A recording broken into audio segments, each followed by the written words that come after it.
اور میری صرف ایک آرزو باقی ہے کہ مجھے شہادت کی موت نصیب ہو. دوسری طرف جناب شنگھائی کانفرنس بھی شروع ہو گئی ہے اور اس حوالے سے مختلف وفود نے باقاعدہ آنا شروع کر دیا ہے اور اس وقت کافی حد تک وفود پہنچ بھی چکے ہیں. جب میں آپ سے بات کر رہا ہوں تو شنگھائی تعاون تنظیم اجلاس کے لیے غیر ملکی مہمانوں کی آمد کے حوالے سے بتایا گیا کہ روس کا 76 رکنی وفد، چین کا 15 رکنی، بھارت کا 4 رکنی، قزاقستان کا 4 اور ایران کا 2 رکنی وفد اسلام آباد پہنچ گیا ہے اور اس حوالے سے باقاعدہ جو سیکیورٹی کے انتظامات ہیں وہ بھی سخت کر دیے گئے ہیں.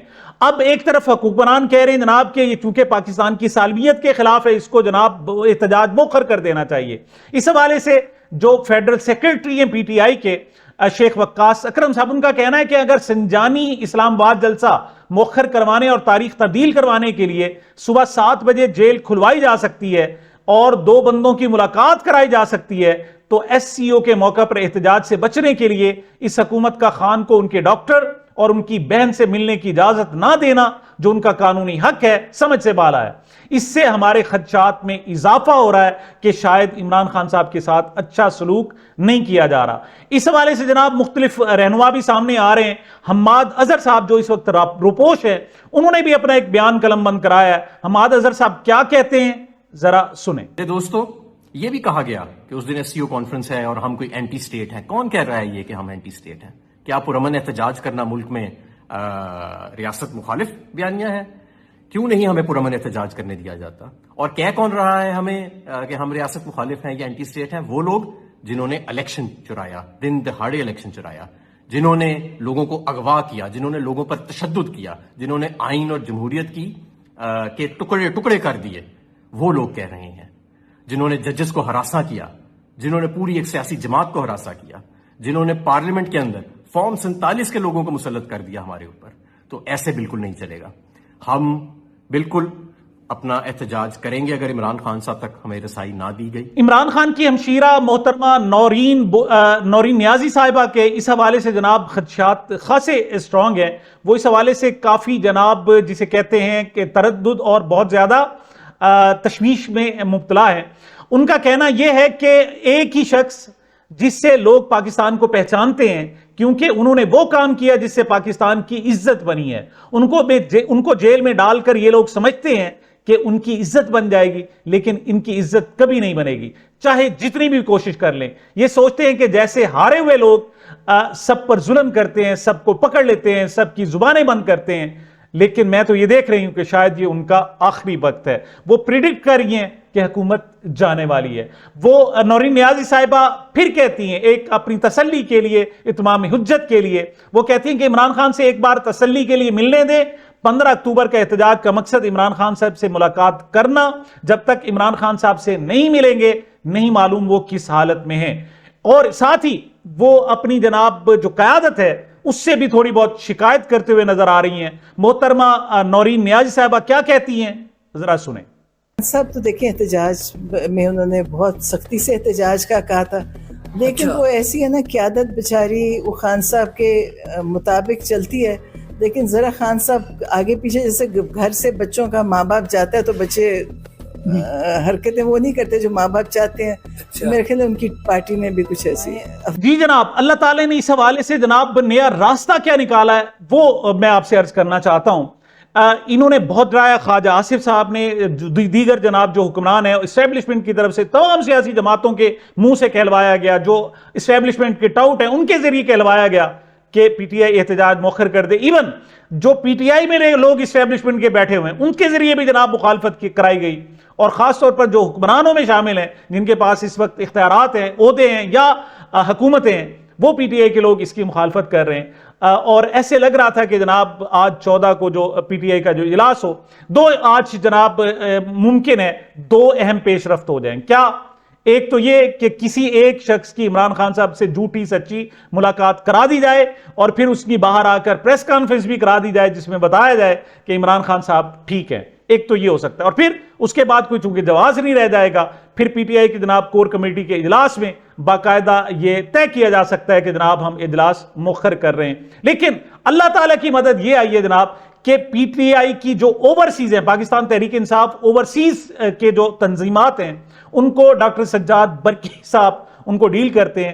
ان کا جناب ایک اجلاس ہوا ہے اور انہوں نے کہا جی پاکستان میں 15 اکتوبر کو احتجاج ہو یا نہ ہو، پوری دنیا کے تقریباً تمام ممالک میں جہاں جہاں اوورسیز پاکستانی رہتے ہیں وہ جناب پاکستان کے سفارت خانوں کے باہر اور دیگر اہم مقامات پر جا کر احتجاج کریں گے۔ میں کہتا ہوں کہ بہت ہی اہم بیان ہے، کیا کہہ رہے ہیں ذرا ملاحظہ فرمائیں۔ السلام علیکم، this is Sajjad Burki, secretary P T I overseas. آج کا میرا پیغام بہت امپورٹنٹ ہے اور یہ سب ہمارے جو اوورسیز چیپٹرز ہیں ان کے لیے ہے۔ آپ کو معلوم ہے کہ پارٹی نے فیصلہ کیا ہے کہ ہم 15 اکتوبر کو ڈی چوک میں ایک دفعہ پھر احتجاج کریں گے اور پاکستان کے سب اضلاع سے، سب شہروں سے لوگ وہاں پہ پہنچیں گے۔ ہم یہ سمجھتے ہیں کہ ہم اوورسیز پاکستانی ہمیں بھی اس احتجاج میں شامل ہونا چاہیے۔ تو میں آج یہ ریکویسٹ کر رہا ہوں سب ہمارے اوورسیز چیپٹرز کو مختلف شہروں میں جہاں جہاں بھی پاکستان کے کانسولیٹ ہیں، جہاں پاکستان کی ایمبیسیز ہیں، کہ وہاں پہ 15 تاریخ کو آپ بھی ایمبیسی یا کانسولیٹ کے سامنے جا کر احتجاج کریں۔ وقت تھوڑا ہے، جتنی بھی جلدی آپ اس کو آرگنائز کر سکتے ہیں وہاں پہ اپنے اپنے علاقے میں نوٹسز دیجئے، لوگوں کو بتائیے اور جمع کیجئے لوگوں کو، تاکہ ہم بھی دکھا سکیں کہ اوورسیز پاکستانیز اس احتجاج میں اپنے پاکستانی بہنوں بھائیوں کے ساتھ پوری طرح شامل ہیں۔ یہ احتجاج خان صاحب کی رہائی کے لیے، ہمارے جو اور لوگ ہیں گرفتار ہوئے ان کی رہائی کے لیے، ان کی بہنوں کی رہائی کے لیے، اور سب سے زیادہ پاکستان کی رہائی کے لیے ہے۔ کانسٹیٹیوشنل امینڈمنٹس جو ہیں ان کے خلاف احتجاج، ہر چیز کے خلاف 15 اکتوبر کو نکلیے باہر اپنے کانسولیٹ یا اپنی ایمبیسی کے سامنے اور احتجاج کیجیے۔ جی جناب، جب پوری دنیا میں احتجاج ہو رہا ہوگا اور یہاں پاکستان، اور ان کو لوگ بتا رہے ہوں گے کہ ہمیں اس موقع پر احتجاج بھی، یعنی ایک عمران خان کا کوئی عطا پتہ نہیں ہے کس حالت میں، ان پر جعلی مقدمات ہیں، کسی ایک مقدمے بھی وہ کنوکٹڈ نہیں ہیں، ان کو سزا نہیں دی گئی، ابھی وہ صرف ملزم ہیں، مجرم نہیں۔ ان پر جو مقدمات بنائے گئے جن میں سزائیں دی گئی وہ کالعدم ہو چکی یا ان کی ضمانتیں ہو چکی۔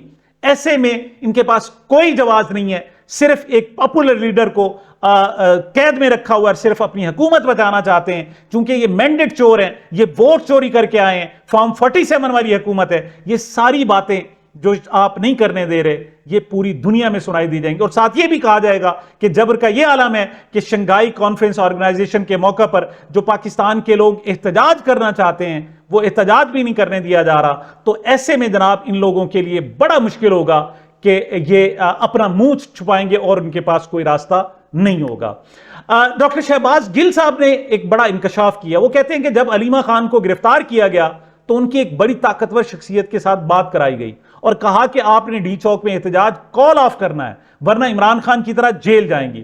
علیمہ خان نے کہا کہ میں احتجاج کال آف کی بات نہیں کروں گی، یہ عمران خان کا اختیار ہے، جس نے بات کرنی ہے ان سے جا کر کریں، میں یہ کبھی نہیں کروں گی۔ اور اب بھی کہا جا رہا ہے کہ اب جناب ان کو جیل میں، یعنی جو جہلم کی جیل ہے وہاں ڈالا گیا ہے، اور اس کا جو بنیادی طور پر مقصد ہے وہ صرف یہ ہے کہ جناب عمران خان کو اذیت دی جائے، ان کو ذہنی طور پر ان کو توڑا جائے۔ ان کی اہلیہ کو گرفتار کیا گیا، اب ان کی بہنوں کو گرفتار کیا گیا ہے، ان کی ملاقاتوں پر پابندی ہے، ان کے جناب دانت میں درد ہے، ان کے کان میں انفیکشن ہے، میگرین کا انہیں شدید درد ہو رہا ہے، ان کی سیل کی بجلی آف کر دی گئی ہے۔ مقصد صرف اور صرف توڑنا ہے۔ جب ایسی صورتحال ہو جائے کہ جناب اس وقت پارلیمنٹ کا بھی کوئی اثر نہ ہو اور ووٹ خریدے جا رہے ہوں، ایسے میں جناب محمود خان اچکزئی کا یہ بیان بالکل صادر آتا ہے، وہ کہتے ہیں بھاڑ میں جائے ایسی پارلیمنٹ، بھاڑ میں جائے ایسا سپیکر، آگ لگ جائے اس ایوان کو۔ وہ کیا کہہ رہے ہیں ذرا ملاحظہ فرمائیں۔ آگ لگ جائے اس پارلیمنٹ کو، بھاڑ میں جائے یہ پارلیمنٹ، بھاڑ میں جائے اس کا سپیکر، بھاڑ میں جائے اس کے سارے ممبر۔ جس سپیکر میں یہ ایمانداری نہ ہو کہ اس ادارے کا نام لے، وہ اس پارلیمنٹ کا سپیکر نہیں بن سکتا۔ You should leave it۔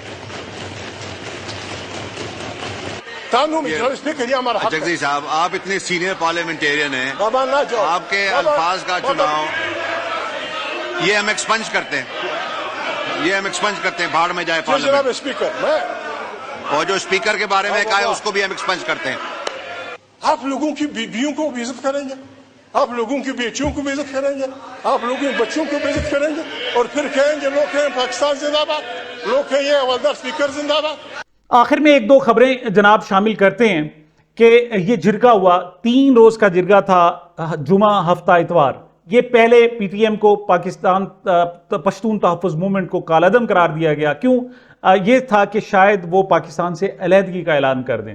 لیکن بہرحال بعد میں یہ پوری خیبر پختونخوا اسمبلی کو ایک کمیٹی میں کنورٹ کیا گیا، کمیٹی بنائی گئی، اور وہاں محسن نقوی صاحب گئے، وہاں گورنر کنڈی صاحب گئے، اور سارے اختیارات وزیر اعلیٰ علی امین گنڈا پور کو دیے. وہاں ارکان پارلیمنٹ آئے اور انہوں نے کہا کہ نہیں، جرگے کی اجازت دی جائے، یہ ایک بڑا اجتماع کرنے کی اجازت دی جائے، پاکستان کے حوالے سے کوئی بات نہیں، جو کچھ بھی ہوگا آئین کے اندر رہ کر بات کی جائے گی. بہرحال ان 3 دنوں میں بڑے گلے شکوے ہوئے، ڈاکومنٹریز بھی دکھائی گئیں، ہزاروں نہیں لاکھوں لوگ اس جناب جرگے میں شریک ہوئے.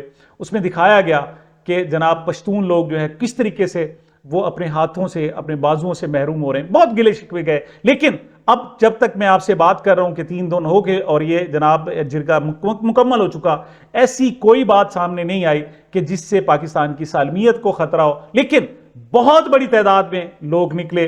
اس میں احمد ولی خان صاحب بھی وہاں گئے، اس میں گنڈا پور بھی وہاں پر گئے اس جرگے سے پہلے، اور اس کے بعد شیر افضل مروت اور دیگر رہنما بھی، تقریباً تمام سیاسی جماعتوں کی جناب اس میں شمولیت تھی. اوورآل یہ پرامن رہا. میں صرف دکھانا چاہتا ہوں کہ یہ اس پی ٹی ایم کے اس جرگے میں لوگوں کی شمولیت کا، اور خاص طور پر نوجوانوں کی شمولیت کا انداز کیا تھا. ذرا ملاحظہ فرمائیں.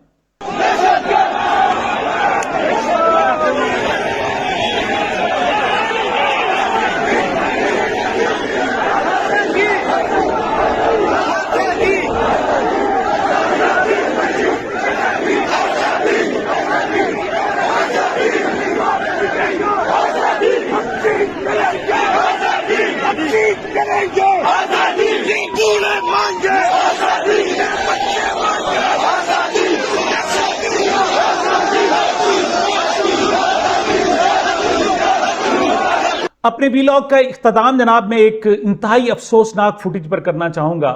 سندھ اور وہاں کی پیپلز پارٹی بڑا دعویٰ کرتی ہے ہم انسانی حقوق کے علم بردار ہیں، پرچارک ہیں، ہم تو جناب بہت ہی، ہمارے ہاں تو جمہوریت ہے. اور جمہوریت کا جنازہ دیکھ لیں یہ کیسے لے جایا جا رہا ہے.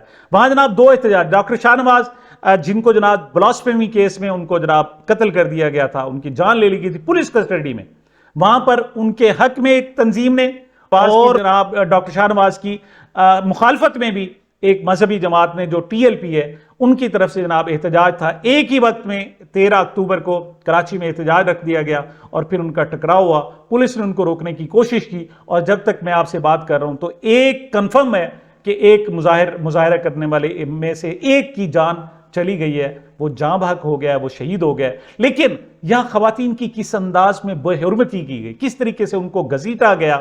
یہ جناب ڈاکٹر رمشا ہیں، رمشا جامی چانڈیو، یہ جناب ایک دانشور، سندھی دانشور کی صاحبزادی ہیں، فورن سے یہ پڑھ کر آئی ہیں اور یہاں انسانی حقوق کے حوالے سے بات کرنا چاہ رہی تھی. تو ان کے ساتھ کیا سلوک کیا گیا یہ بذات خود پیپلز پارٹی کے لیے شرمناک ہے. اور یاد رکھیے گا یہ جو فوٹیجز ہوتی ہیں یہ ختم نہیں ہوتی، یہ جناب ساتھ ساتھ رہتی، انسانی یادوں کے اور انسانی اعمال کو یہ ظاہر کرتی رہتی ہیں. پیپلز پارٹی کے اعمال میں بھی یہ لکھا گیا کہ یہ ایک اسٹیبلشمنٹ کی پٹھو جماعت بن کر اس نے جو اپنی لیگیسی تھی، اگر کوئی تھوڑی بہت تھی، تو اس کو ملیا میٹ کر دیا، ختم کر دیا. اس وقت بلاول ایک ڈکٹیٹر کے جناب آگے ٹاؤٹ تو ہو سکتے ہیں، ایک راشی، ایک جناب کرپٹ پولیٹیشین کے صاحبزادے تو ہو سکتے ہیں، اس کے علاوہ اور کچھ نہیں ہے. کیوں؟ وہ اس وقت انسانی حقوق کے حوالے سے کوئی آواز نہیں اٹھا رہے. ان کو اگر یاد ہے کچھ تو آئینی ترمیم کہ کس طریقے سے قاضی فائز عیسیٰ کو آگے لانا ہے. جناب 20 اکتوبر یہ لاسٹ ڈیٹ ہے، کہا جا رہا ہے کہ 20 اکتوبر تک یہ ساری ترمیم ہو جائے گی اور معاملات حل ہو جائیں گے. بہرحال دیکھتے ہیں آگے کیا صورتحال بنتی ہے. یہ میری آج کی گزارشات تھی. مجھے اپنے اس چینل کو اپنی محبتوں اور دعاؤں میں یاد رکھیے گا. ملتے ہیں چھوٹے سے وقفے کے بعد.